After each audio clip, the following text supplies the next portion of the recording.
capítulo de número 3 de Hebreus. Está escrito: pelo que, irmãos santos, participantes da vocação celestial, considerai a Jesus Cristo, apóstolo e sumo sacerdote da nossa confissão, sendo fiel ao que constituiu, como também foi Moisés e toda a sua casa. Então, aqui o escritor aos Hebreus já está mostrando que Jesus Cristo, ele é o nosso sumo sacerdote, que ele foi fiel e Moisés também foi fiel, né? Então, até agora a gente vê aqui o escritor aos Hebreus mostrando a importância de Jesus e a importância de Moisés. Mas nos próximos versículos vamos ver aqui como ele vai colocar Jesus e como ele vai colocar Moisés na história. E diz assim, o verso 3, porque ele é tido por digno de tanto maior glória do que Moisés. Ou seja, Jesus é muito maior do que Moisés. Quanto maior honra do que a casa tem aquele que a edificou, porque toda casa é edificada por alguém, mas o que edificou todas as coisas é Deus. E, na verdade, Moisés foi fiel em toda a sua casa como servo, para testemunho das coisas que se haviam de anunciar. Mas Cristo, como filho, sobre a sua própria casa, a qual casa somos nós, se tão somente conservarmos firme a confiança e a glória da esperança até o fim. Olha o que o escritor aos Hebreus está nos mostrando aqui, e essa é uma lição importante para mim, para você, e para aqueles cristãos era tudo que poderia salvar eles daquela pressão dos religiosos para tirar agora os novos cristãos e fazer com que eles tornassem a religião antiga ao judaísmo. Mas é interessante aqui perceber que, de forma muito clara, o escritor aos Hebreus está mostrando que Moisés foi digno de honra, um servo fiel. Mas mais digno ainda não é aquele que habita na casa construída, mas o construtor. E esse construtor é Jesus, Deus, aleluia, o Filho de Deus. E eu quero, já com essa palavra, dizer a você, meu irmão, você que me ouve agora, aleluia, essa casa construída, essa casa é você, somos nós, foi Ele que construiu, aleluia.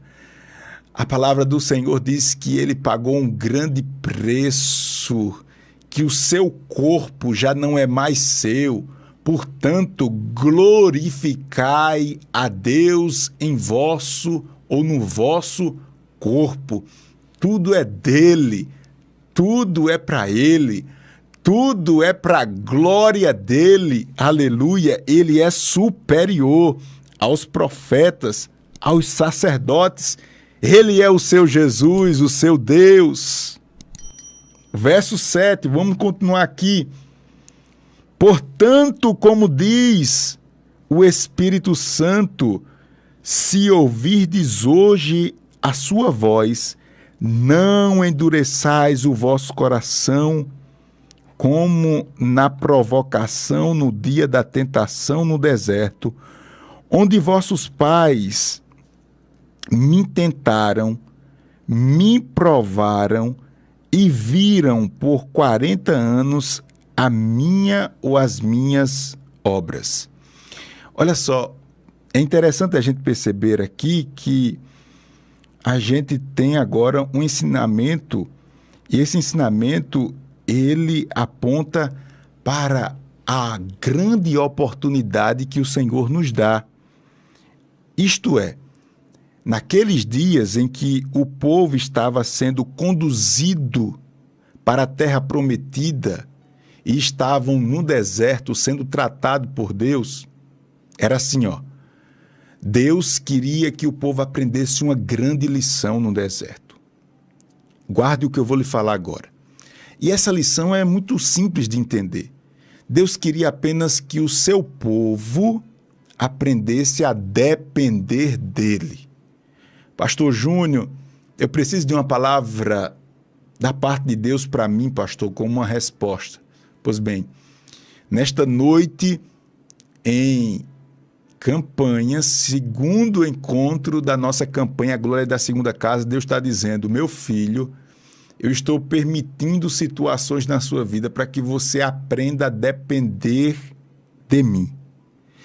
E nesse intento de Deus, de fazer com que o seu povo dependesse dele, houveram muitos que se rebelaram contra Deus. Essa expressão provocação fala justamente de uma revolta no coração daqueles que estavam sendo tratados por Deus. Aleluia! Mas a gente vai ver lá na frente que mesmo essas pessoas se revoltando contra Deus, Deus, ele deu, através da sua misericórdia, uma segunda chance. A palavra de Deus para mim e para você, nesta oportunidade é, meu filho, é tempo de se render ao Senhor, é tempo de se render ao chamado de Deus, é tempo de se render ao apelo de Deus. Haja vista, Ele é Senhor sobre todas as coisas. Aí o verso 10 diz assim, ó, por isso me indignei contra esta geração e disse, Deus disse, porque estava irado com os rebeldes, com aqueles que não entendiam o tratamento de Deus, para que eles chegassem a depender do Criador. Ele diz, verso 10, segunda parte, estes sempre erram no seu coração, e não conheceram os meus caminhos. Verso 11, vamos continuar aqui na leitura. Assim jurei na minha ira que não entrarão no meu repouso. Ou seja, diante da desobediência daquele povo, diante do coração endurecido e obstinado para o mal, Deus promete que eles não herdariam. Essa palavra repouso aqui é a mesma coisa que terra prometida. Para a aplicação pessoal da gente é a salvação.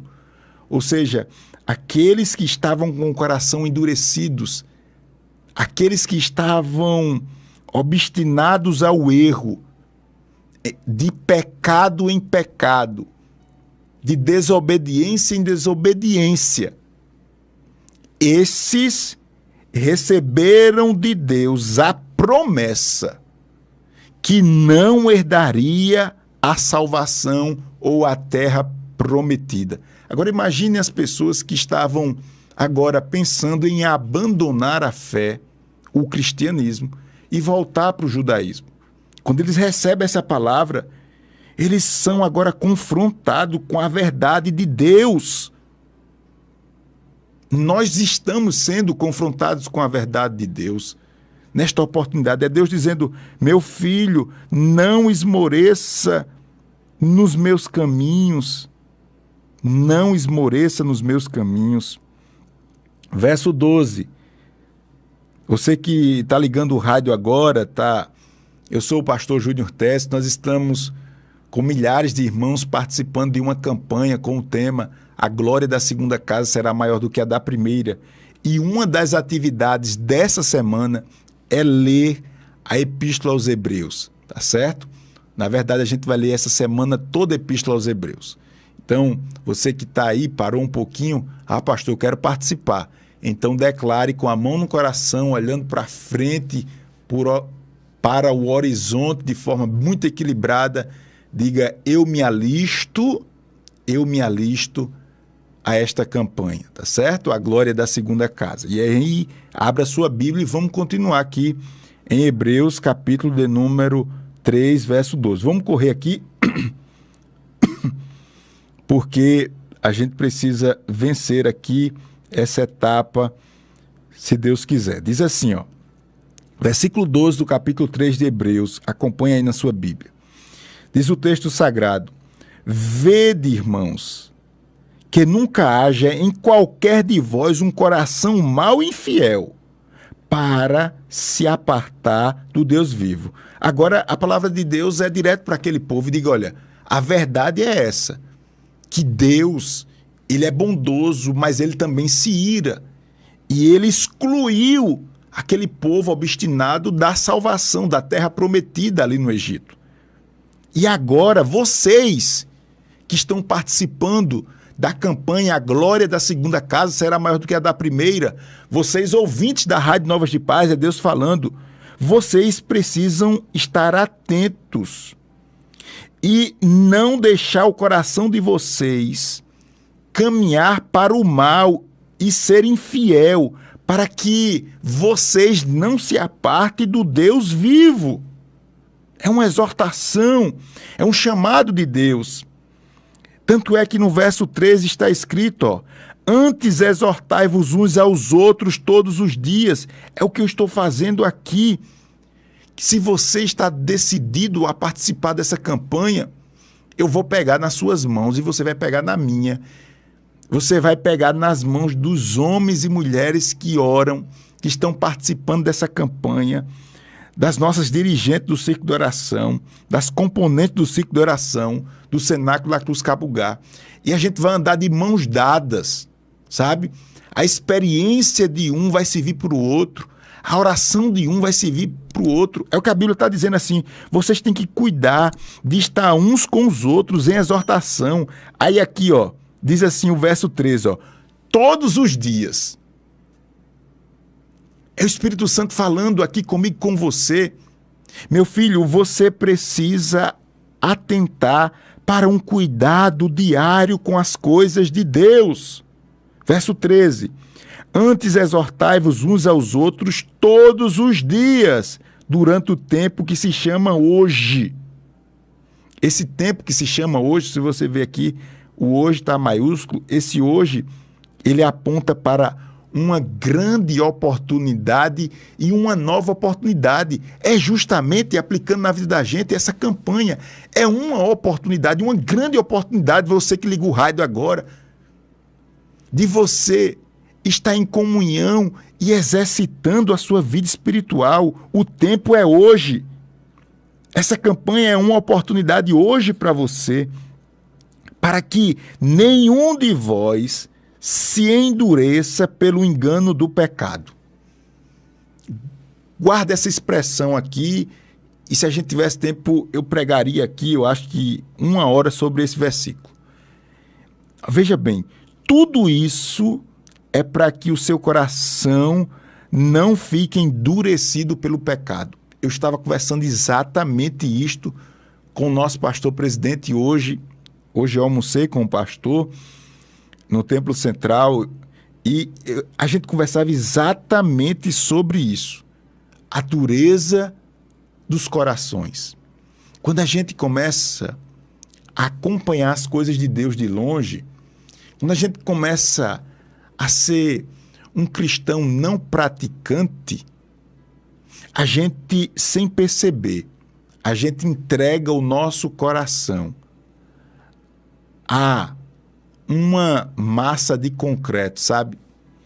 A gente agora permite que o nosso coração seja revestido por um concreto, de forma que ele fica duro e só tem um jeito de desfazer, é quebrando.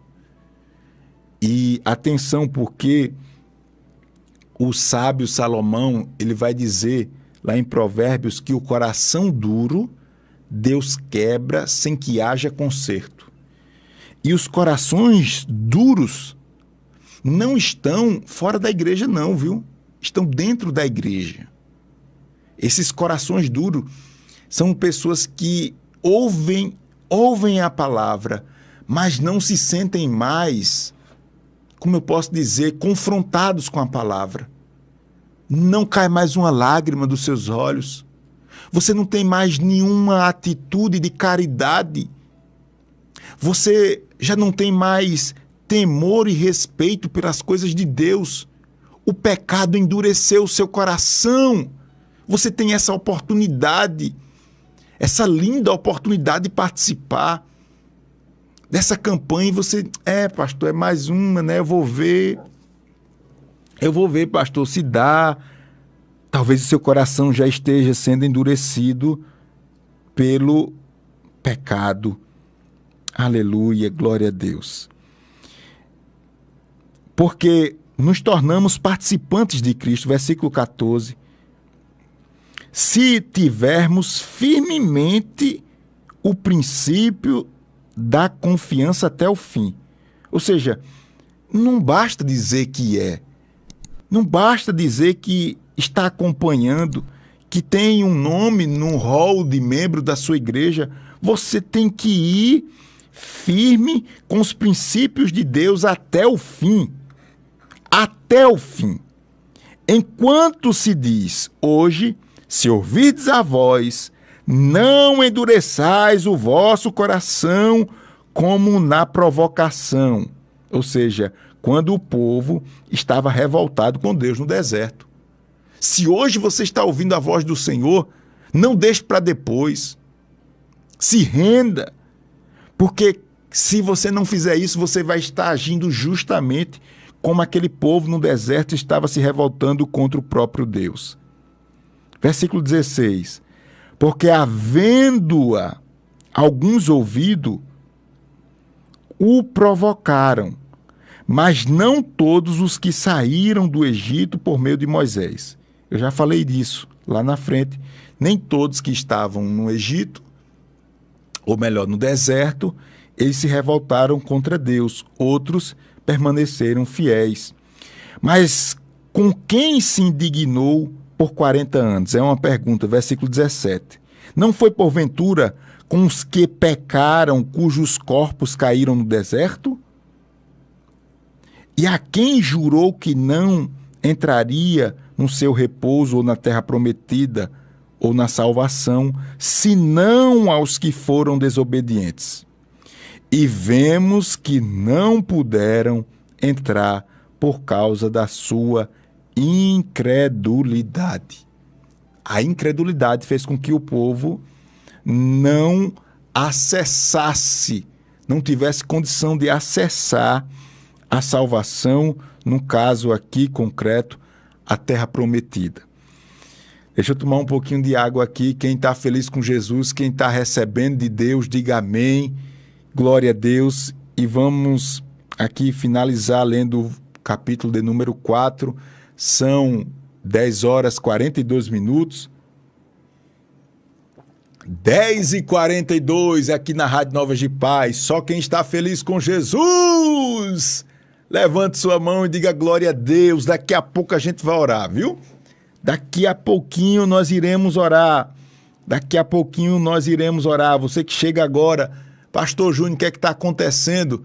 Nós estamos aqui com uma multidão, milhares de pessoas conosco participando da campanha A Glória da Última Casa ou A Glória da Segunda Casa. Não fique só ouvindo, nem assistindo. Não, venha participar também, declare com a mão no coração, olhando para frente, de forma muito equilibrada. Diga, eu me alisto a essa campanha e venha conosco, cumprindo aí 7 semanas de atividades espirituais.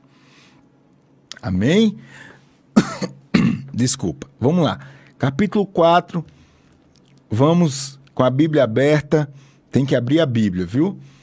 E a gente vai acelerar aqui a leitura para a gente orar ainda. São 10h43, não é isso? 22 horas e 43 minutos. Capítulo 4 diz assim: temamos, pois, que porventura deixada a promessa de entrar no seu repouso, pareça que algum de vós fiquem para trás. Porque também a nós foram pregadas as boas novas, com a eles, mas a palavra da pregação nada lhes aproveitou, porquanto não estavam misturada com a fé naqueles que a ouviram. O escritor está dizendo que a palavra ou as boas novas, que é a palavra de Deus, foi pregada a muitos para que fossem recebidos ou para que a salvação fosse recebida por eles. Mas muitos não receberam, e aqui eu queria que você grifasse isso, ó. Eles não receberam essa palavra porque eles não receberam a palavra misturada com a fé. Sabe o que isso quer dizer? Isso quer dizer que muitos ouviram. Isso quer dizer que você ouviu e eu ouvi a mesma palavra. Mas a palavra que você ouviu estava misturada com fé. E a palavra que eu ouvi não estava misturada com fé. Sabe o que isso quer dizer? De forma bem prática, bem direta. Todo mundo compreende o que eu vou falar. Você ouviu a palavra e você declarou compromisso com a palavra, enquanto o outro ouviu a palavra e não declarou esse compromisso. Isso me faz lembrar de uma passagem bíblica conhecida como a parábola do semeador. Jesus fala, não vai dar tempo eu falar aqui, mas Jesus fala de alguns tipos de terreno. E um desses terrenos, é um terreno onde a semente cai, começa a germinar, mas os espinhos crescem também. E os espinhos acabam sufocando aquela plantinha, representando a nossa vida espiritual. E os discípulos vão perguntar a Jesus, o que quer dizer esse espinho? Explica para a gente, Jesus, a gente não está entendendo bem essa conversa do Senhor. E ele vai dizer que esses espinhos são os muitos cuidados com as coisas da vida, com as riquezas. Eu poderia acrescentar aqui com o conforto, com o seu eu. Enfim, tudo isso faz com que a palavra que é boa, ela fique inútil, ela fique inutilizada por falta de compromisso com esta palavra. Você acaba colocando muitas preocupações na frente desta palavra e essa palavra se torna secundária e é uma palavra sem fé. Sabe aquela palavra aguada? Você diz, que é isso, meu Deus do céu? Porque não é uma palavra que expressa compromisso nem de quem fala, nem de quem ouve. É uma conversa para boi dormir. Porque não tem fé. Vamos lembrar que fé aqui é sinônimo de compromisso. Não tem compromisso, irmãos. É a mesma coisa de um casamento. Você que é casado, você aceita a pessoa do seu lado sem compromisso com você. Aqueles que aceitam sabem que é um sofrimento. Não, você quer uma pessoa que tenha compromisso com você, o seu cônjuge. Aí o versículo 3 diz assim, porque nós, os que temos crido, entramos no repouso, tal como disse. Vamos lembrar que repouso aqui é salvação, é terra prometida. Assim jurei na minha ira que não entrarão no meu repouso ou na minha salvação, embora as suas obras estivessem acabadas desde a fundação do mundo.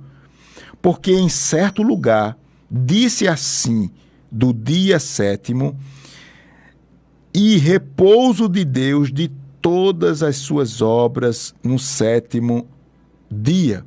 Em outras palavras aqui, sabe o que a palavra do Senhor está nos dizendo? Que Deus nos ensina um princípio. Atenção aqui, pegue essa mensagem que você vai pegar uma porção muito boa de tudo que nós estamos falando hoje no nosso segundo encontro da campanha. A glória da segunda casa será maior do que a da primeira. Guarde aqui o que Deus está nos ensinando. O escritor aos Hebreus está lembrando um princípio de Deus que vai nos dizer que antes do descanso vem o trabalho. Eu vou repetir. Um princípio de Deus é que antes do descanso venha o trabalho. Com isso, o Espírito Santo está nos dizendo nesta oportunidade: meu filho, sem trabalho, você não vai chegar em canto nenhum. Sem sacrifício, você não vai chegar em canto nenhum. A prova é o próprio Deus. Ele fez o mundo e descansou depois que trabalhou. E fez todas as coisas. Então, o descanso pelo descanso é uma maldição. A propósito, eu encho o meu coração de fé aqui para dizer que você está muito parado, você tem que fazer mais. Eu louvo a Deus e eu queria ter mais fôlego, que eu queria fazer esse programa de meia-noite, 1h da manhã, para que as pessoas que estivessem comigo fossem pessoas que estivessem se sacrificando de verdade, irmãos. A gente tem tudo nas mãos e ainda é uma moleza medonha. Por isso que eu digo, eu vou botar às 22 horas, que eu sei que tem muita gente que não vai participar, porque não tem coragem de se esforçar um pouquinho para estar de 10 horas acordado. Ou de 10 horas tá fazendo outra coisa, tá assistindo novela, sei lá, não sei nem se tem novela, tá assistindo Big Brother, tá fazendo qualquer coisa. Não tem coragem de vencer, é um zero à esquerda, vai ficar nisso mesmo, não faz nenhuma força, não faz nada, meu irmão. Pegou esse princípio aí? Antes do descanso vem o trabalho. Se preocupe em trabalhar, porque quem trabalha tem descanso. Agora, se você estiver preocupado com descanso, você nem trabalha nem descansa. Não tem moleza, não. Na fé não tem moleza. E aí, o versículo 5 diz: e outra vez, neste lugar, não entrarão no meu repouso. Ele está dizendo aqui, reafirmando o que Deus falou quando está virado: eu não vou dar salvação a esse povo, porque esse povo é obstinado. Eles esconderam o seu rosto de mim, em outras palavras. Versículo 6 do capítulo 4 de Hebreus, estamos chegando aqui no finalzinho, diz assim: visto, pois, que resta que algum entrem nele, e que aqueles a quem primeiro foram pregadas as boas novas não entraram por causa da desobediência. Em outras palavras, ele está dizendo que a falta de observância às coisas de Deus fizeram com que as pessoas, a gente já viu isso, ficaram fora da salvação de Deus. Termina, versículo 7, outra vez, termina outra vez, um certo dia, hoje, dizendo por Davi: muito tempo depois, como está dito, hoje, se ouvides a sua voz, não endureçais o vosso coração. Em outras palavras, ele está dizendo aqui que, mesmo diante de desobediência, de obstinação, Deus deu uma segunda oportunidade para aqueles que ouviram a voz dele. Porque se Josué lhe houvesse dado repouso, não falaria depois disso outro dia. Portanto, resta ainda um repouso para o povo de Deus. Aleluia. Diga comigo assim: Deus tem um repouso para mim. Você está dizendo, em outras palavras, Deus tem salvação para mim. Deus tem um futuro seguro para mim. Deus me assegura um amanhã, aleluia, onde eu estarei firmado na rocha e pisando firme no chão. Aleluia. Por isso eu quero profetizar na sua vida, em nome de Jesus: não temas o amanhã. Deus estará com você mais do que nunca. Não temas a noite escura, nem o sol que queima de meio-dia. Versículo 10, porque aquele que entrou no seu repouso, ele próprio repousou da sua obra como Deus das suas. Ele está falando aqui de uma recompensa daqueles que são obedientes, daqueles que não olham para trás, daqueles que vão até o fim. Versículo 11, procuremos, pois, entrar naquele repouso, ou procuremos a salvação, para que ninguém caia no mesmo exemplo da desobediência. Porque a palavra de Deus é viva. É conhecido esse versículo, viu?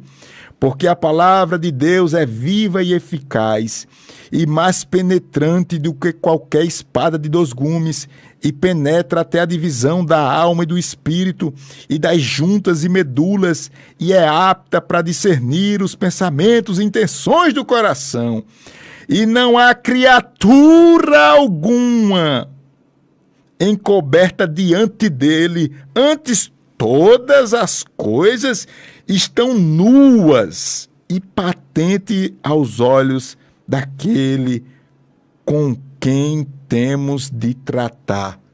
Ou seja, diante de Deus não tem máscara, diante de Deus não tem arrumadinho, todas as coisas diante dele estão postas sem limitação a sua majestade e o seu poder. Aleluia. Finalizando agora, 14, 15, 16, diz assim: visto que temos um grande sumo sacerdote, Jesus, Filho de Deus, que penetrou nos céus, retenhamos firmemente a nossa confissão, porque não temos um sumo sacerdote que não possa compadecer-se das nossas fraquezas, porém, um que, como nós, em tudo foi tentado, mas sem pecado. Cheguemos, pois, com confiança ao trono da graça, para que possamos alcançar misericórdia e achar graça, a fim de sermos ajudados em tempo oportuno. Amém? Glória a Deus. Nós vamos orar, mas eu preciso que você entenda essa expressão sumo sacerdote. Cristo é o nosso sumo sacerdote. Talvez você já ouviu e não entendeu.